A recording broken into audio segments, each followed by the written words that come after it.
The Kansas Secretary of State is predicting record turnout at the polls. 70% of the state's registered voters are expected to cast a ballot in 2020. We're still waiting for an estimate in Missouri, but we do know that early voting numbers are shattering records. Getting all of those people to the polls can be a challenge, especially in the midst of a pandemic. KCTV5's Betsy Webster is live at Metropolitan Missionary Baptist in KCMO. So Betsy, how is the technology making things safer? Well, historically, churches have played a big role in offering people rides to the polls. But pastors at churches like this one here said this year, well, we're just not so comfortable loading people onto one of our church vans or buses because that's not in keeping with social distancing.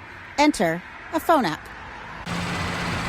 On Tuesday, you might see cars passing by with signs like this. Getting the souls to the polls. Dennis Hartsfeld's organization, Communities Creating Opportunity, or CCO, has created a new method for a decades-old effort. Get out the vote, taking folk to the polls is tried and true. But the tech is new.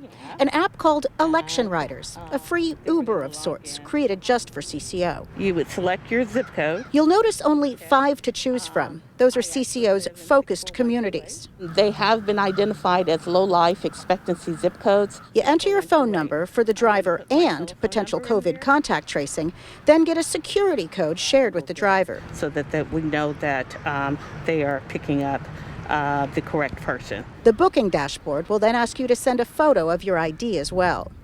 The parking lot behind this Midtown church will be the check-in point for the 50-plus pre-screened drivers in their personal cars. And what we will do is we will check their license again, their tags, and their insurance.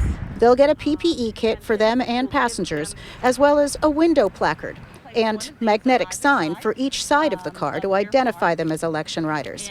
Drivers are told to keep their passenger window rolled down for ventilation. That's in addition to mandatory mask wearing, disinfection between rides, and only 2 people from the same household per car in the back seat only. We have 3 5-hour shifts. We begin 5:30.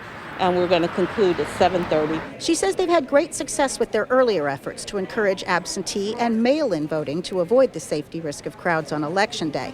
But this is the final piece, which was months in the making. To see it come together and look like it's going to come to fruition, I think it's going to be good. Now, that app does not launch until Sunday. They're still trying to iron out a few kinks. You can go to our website and app if you want to get instructions on how to download that app. Or if you're looking for a phone number, we've got that too, so you can dispatch a ride the old-fashioned way. Live in Kansas City, Missouri, Betsy Webster, KCTV 5 News. Yeah, it is such a great idea. All right, Betsy, thank you so much.